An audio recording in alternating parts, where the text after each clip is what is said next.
지역에서 많이들 와주셔서 대단히 감사드리고요. 특히 대구도에서도 이렇게 많이 와주셨고, 특히 같은 분야에 종사하시는 존경하는 우리 경기도 수변의 원장님 뵙게 돼서 참 반갑습니다. 그리고 또 청소년 분야에서 같이 일하시는 우리 종사자분들도 와주셔서 정말 감사드립니다. 네. 오늘의 제목은 청소년 이해하기입니다. 물론 제가 전공으로 한 분야는 청소년 중에서도 고위험군에 속하는 비행, 학업 중단, 또 학교 폭력, 특히 그 가출이라고 하는 부분에서 그 일을 해왔던 사람인데, 오늘날 그 청소년의 문제가 워낙에 많이 사회적으로 문제가 되고 있는데, 하나같이 이제 해결책이 없다고들 걱정들을 하시죠.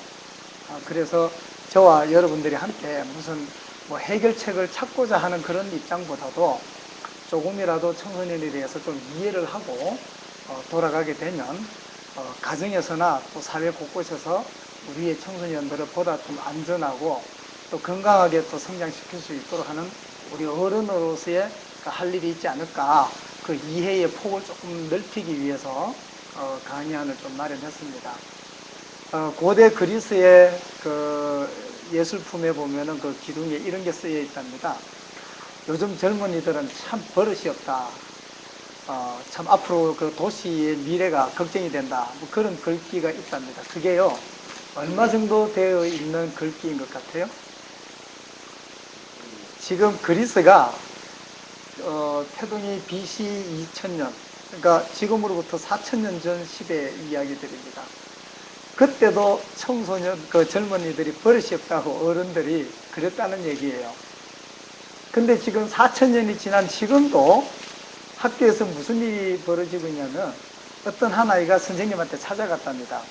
가가지고 그 이야기를 하는데, 그 아이는 1학년 때, 중1 때 엄청나게 애를 많이 먹이는 학생이랍니다. 근데 선생님 앞에 가가지고 하는 말이, 선생님, 요즘 중학교 1학년 신입생들 참 버릇이 없어요. 그냥 그 얘기 듣는 선생님이 참 황당해가지고 무슨 말을 못했더랍니다. 그러니까 요즘은 뭐 한 학년 차이도 이렇게 세대 차이가 나고 아래 사람으로 취급을 하고 하는데, 그 한 학년 1년 차이라도 그 후배들의 그 언어라든가 용어, 단어에 대해서 이해를 못하는 게 요즘 청소년 세대입니다. 그리고 청소년 아이들은 그 남녀 이성 교제를 하더라도 오늘 사귀자 이러면 오늘부터 1일, 2일 따지고 들어갑니다. 매우 의미를 부여합니다. 그래서 3일 넘어가면 파티한답니다. 3일을 넘어가지 않는 경우들이 대부분이기 때문에. 그리고 일주일 넘어가면은 신기록이라고 합니다. 한 달 넘어가면은 천년기념물이라고 그래요. 그만큼 아이들의 생각이 빨리빨리 전환되고 하는 가운데에서 우리 어른들은 아이들이 쓰는 단어들을 전혀 이해 못하고 있습니다. 특히 카톡이나 페이스북 뭐 문자 보낸다 보면 전부 단축어를 써가지고 막 보내는데, 어른들은 봐갖고 이해를 못합니다. 근데 아이들끼리는 커뮤니케이션이 잘 통합니다. 예를 들어서 디귿자가 3개가 더더덕 하고 있습니다. 이게 뭐냐고 물어보면은 그때그때마다 대답이 달라요. 어떤 때는 덜덜 하고 내가 떨려서 겁이 나는 표현으로 덜덜거리기도 하고, 또 어떤 경우에는 참 너 대단하다라고 칭찬해 줄 때도 그거 쓰고, 뭐 아이들이 그때그때 문구에 맞춰서 그 커뮤니케이션 하는데 엄청나게 자기들끼리는 소통이 잘 됩니다. 근데 저희들은 잘 안 돼요. 지금 북한에서 김정은이가 한국을 향해서 쳐들어 오지 못하고 있다는데 그 이유가 뭔지 알죠? 답이 나와 있죠. 한국에 중2가 있기 때문에 북한에서 한국을 쳐들어 오지 못하고 있답니다. 그럼 중2가 뭐냐? 그 일본 개그맨이 그 중2에 대해서 먼저 한번 얘기를 했는데, 그게 우리나라에서 더 많이 퍼지고 있습니다. 중2병이라 해가지고, 지금 우리 그 학부모님들 입장에서 가장 다루기 어려운 청소년들이 이제 중학교 2학년, 즉 사춘기도 오고, 또 2차 성징이 나타나고, 또 사회와 어떤 자기 자신에 대한 깨달음이 있기 시작하는 그때입니다. 가족관계의 틀보다도 바깥에 친구 만나는 틀관계가 더 중요시 되어지고, 처음으로 이제 우리 집이라는 담벼락을 벗어나서 자신의 어떤 세계를 구축하기 위해서 밖으로 나가는 인식이 커져지는 나이가 중2라고 해요. 근데 이런 경우를 이제 통칭해서 우리가 청소년기라고 보면은, 보통 우리가 쉽게 얘기하기를 질풍노도의 시기라고 하죠. 그래서 아이들도 뭐 그런 얘기를 합니다. 뭐라고 좀 얘기하면은, 나 누세요 목사님, 저 지금 질풍노도를 겪고 있어요. 그런 얘기를 합니다. 참 우습죠. 근데 우리가 또 질풍노도라는 이야기를 많이 쓰긴 합니다만은, 이 질풍노도라는 게 어원에 대해서 잠깐 좀 설명드리고 넘어갈까 합니다. 원래 질풍노도라고 하는 것은 하나의 문학 사조입니다. 특히 독일에서 시작이 됐는데요. 예전에 합리주의적이고 아주 이성적이고 그런 어떤 고정된 틀 속에서 아주 질서를 중요시 여기고 형식을 중요시 여겼던 그 틀을 깨고자 하는 게 18세기 때부터 일어나기 시작했습니다. 그게 이제 자연주의, 장자크 루소라든가 또는 낭만주의 이런 게 들어오기 시작할 그쯤에 독일에서 괴테나 실러라는 그 두 문학 작가를 필두로 해서 이렇게 이제 변하기 시작을 했습니다. 그러니까 말하자면 오늘날 있어서도 청소년들이 어른들의 기성세대를 뭐든지 탈피하고 깨려고 하잖아요. 그런 것처럼 그 시대의 문학 사조에서도 그걸 탈피하려고 하는 노력이 바로 질풍과 노도 운동이었습니다. 하나의 예술 사조였는데, 그렇게 해서 대표적인 작가가 괴테가 25세 때에 지었던, 여러분들 잘 아시죠? 젊은 벨테르의 슬픔. 그런 작품들이 그때 나오기 시작했던 겁니다. 그 이전의 작품들은 거의가 보면 도덕적이고 계몽적인 거예요. 근데 이때부터 도덕과 계몽이 문제가 아니라 인간의 감성과 어떤 자신의 감정, 이런 것들 추구해 나가면서 젊은 벨테르가 말하자면은 괴테의 젊은 시절의 연애담의 한 장면입니다. 괴테 본인도 법률가로서 공부를 하다가 문학의 길로 들었는데요. 거기에 나오는 주인공이 보면은 젊은 벨테르가 변호사입니다. 법률가인데 어떤 상속 문제를 다루기 위해서 지방에 내려갔다가 거기서 샤롯테를 만납니다. 한눈에 반하게 되죠. 근데 안타깝게도 샤롯테에게는 연인이 있습니다. 약혼한. 그래서 이 약혼한 연인이 있는 가운데서 짝사랑하면서 사랑이 깊어져 가는데, 그것을 친구 빌렐름이라고 하는 친구에게 편지를 쓰면서 보내는 그런 내용입니다. 저도 저것을 제 나이로는 중학교 3학년 때, 이제 학년으로 제가 고등학교 1학년 때에 그거를 이제 읽었는데 충격을 받았습니다. 계속 잔잔하게 어떤 자연 만물을 묘사하고 숲을 묘사하고 데이트를 묘사하고 이렇게 가다가 갑자기 빌렐름의 시각으로 소설이 바뀝니다. 마지막 장면에. 즉 이때까지 화자가 편지를 주던 벨테르가 갑자기 편지를 받았던 친구 입장에서 빌렐름이 현장을 가봤는데 거기에 자살한 장면이 나옵니다. 그때 입었던 옷이 노란 조끼와 푸른색 연미복입니다. 그렇게 입고 젊은 벨테르가 자살하게 됩니다. 그 장면이 몇 페이지 안 나옵니다. 그런데 그 몇 페이지가 저한테 준 충격은 이루 말할 수 없었어요. 저한테도.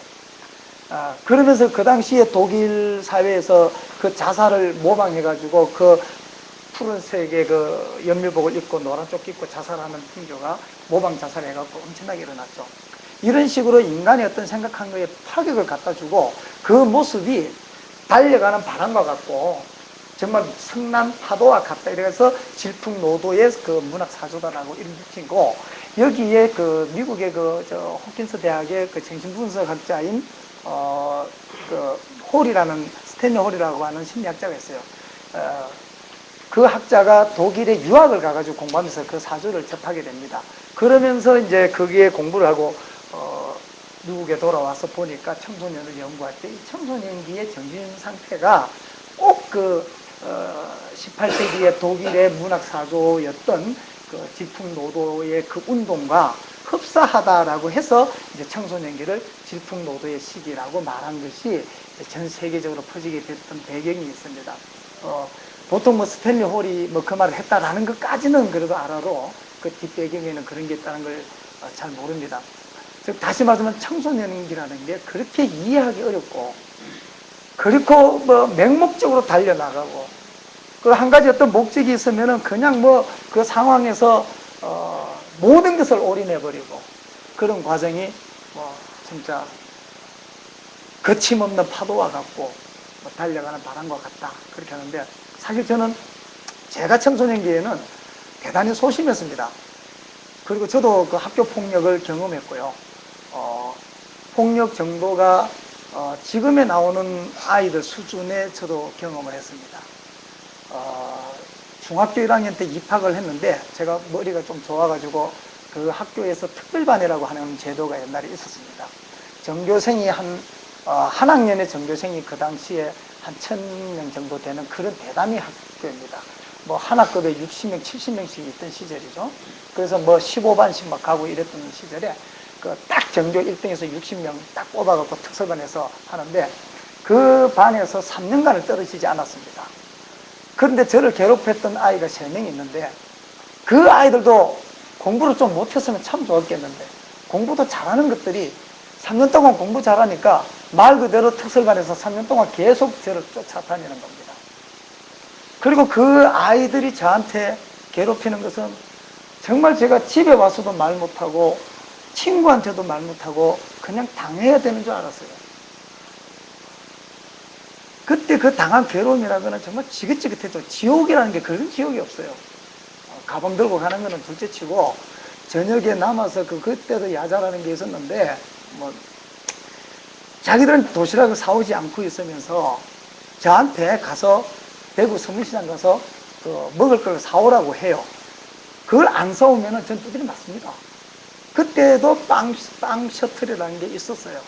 그래서 저는 이제 어떻게 하냐면은 제가 저보다 더 약한 아이를 때려서 돈을 뺏을 수는 없으니까 저는 장사를 했습니다.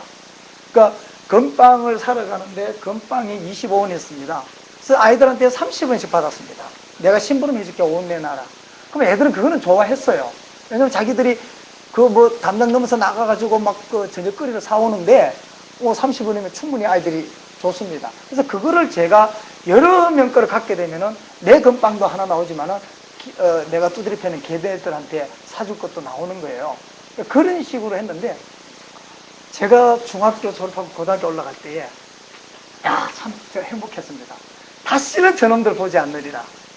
그때는 뺑뺑이였거든요. 그리고 대구가 학교가 좀 많습니까? 교육도시인데 그 당시만 해도 한 20개 가까운 대학교 고등학교가 있었어요. 그래서 저놈들하고는 안 만났거든 하고는 뺑뺑이를 돌렸습니다. 그리고 입학식 때 딱 갔습니다. 룰루랄라. 입학식 하는 날 한 놈도 아니고 그 세 놈이 똑같이 그 학교에. 그래서 저를 입학식에서 보고는 괴롭히기 시작했습니다. 근데 그때 제가 당하면은 나는 또 3년간을 지옥이다 싶어갖고 근데 그 친구들이 제가 받겠다라는 걸 몰랐어요. 중학교 3학년 때에 저는 인생의 허무함을 느꼈습니다. 중3 동안에 저의 목표가 서울대였습니다. 집에서 아주 내리 찍은데 제가 다녔던 그 개성중학교가 연간 한 40명에서 50명을 서울대에 찍어넣습니다. 그러니까 제가 평균 한 35등, 40등을 했기 때문에 서울대는 간다고 생각하고 있었어요. 그런데 중학교 3학년 연합고사를 치는데 연합고사 치고 나니까 하루 종일 아침부터 시험 치고 딱 나오는데 험합니다. 내가 요 하루에 요 몇 시간 요 시험 치는 거 이걸 위해서 내가 국민학교 6학년 때부터 밤 새벽 1시 이전에 잡은 적이 없습니다. 형님한테 두드려 맞아가면서 맞는 게 당연한 줄 알고 그렇게 공부했어요. 막 얼음 갖고 눈 비벼가면서 정말 독하게 공부를 했는데 그때 읽은 책이 거의 한 1000권이 넘습니다. 중학교 3년 동안에 그 읽었던 책들이. 그렇게 그 공부를 하고 했던 그것이 요 하루 요 시험 치기 위해서 내가 그랬나 라는 생각이 들어서 감당이 안 됐습니다. 때마침 그날 눈이 내립니다.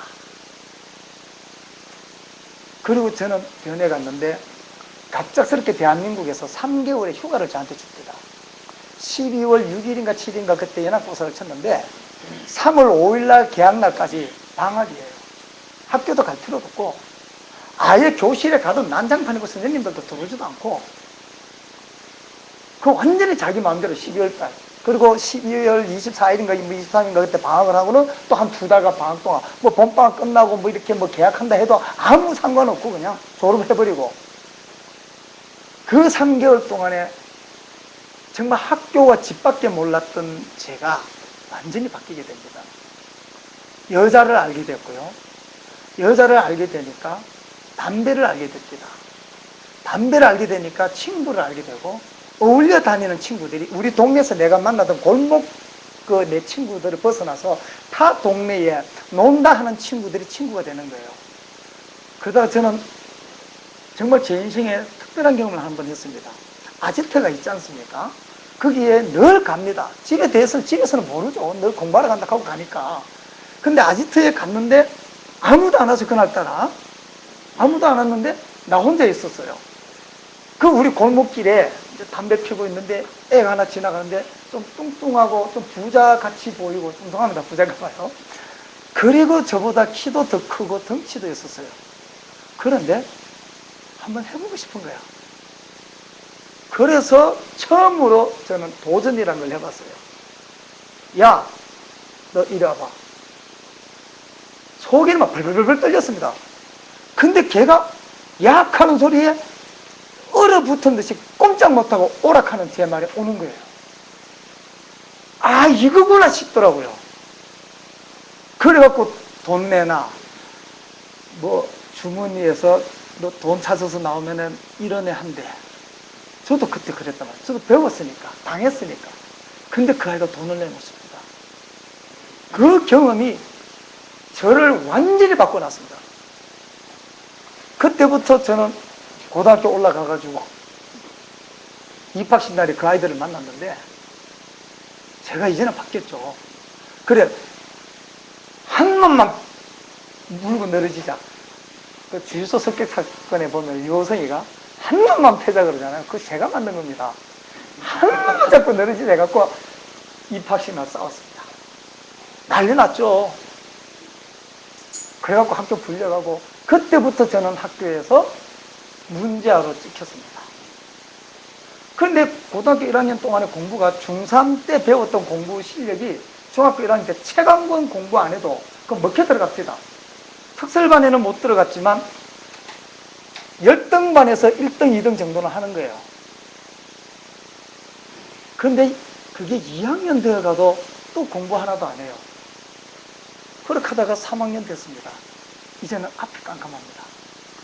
이제 학교는 1, 2학년 때에 3년 전 과정을 다 공부해버리고 3학년 때는 1학년 거부터 다시 복습을 해나갑니다. 선행학습을 하는 거죠. 근데 제가 아는 건 하나도 없어요. 그러니까 3학년 되니까 저는 책상에 엎드려서 잘 수밖에 없었습니다. 그 시간이 괴로운 거예요. 근데 처음에는 그것도 선생님 인격에 걸리니까 미안하잖아요. 근데도 무시하고 엎드려서 잤습니다. 처음에는 한두 번 얘기하시던 분들이 나중에 포기합니다, 교사들이. 그것도 체험했습니다. 학교 선생님들을 물먹이는 것. 그러면서 인생에 괴로움이 오기 시작합니다. 다른 친구들은 전부 다 대학을 간다 안 간다 하는데 저는 이제 진로가 없죠.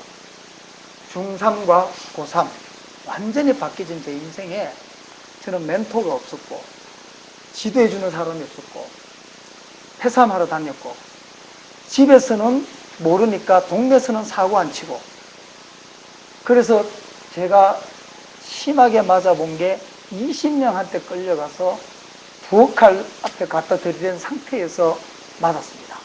심지어는 그 20명 속에는 평소에 내가 얕잡아보고 내한테 꿀리던 아이조차도 패거리들이 있으니까 저를 팹디다. 그 자존심 상한다 하는 거는 말로 표현을 못하겠습니다. 정말 그 맞을 때의 그 인격이 파괴되는 거. 그런 걸 겪었습니다. 그러면서 그 방황을 하는 게 제가 20대 후반까지 그 방황을 하게 됐습니다. 그러고 나서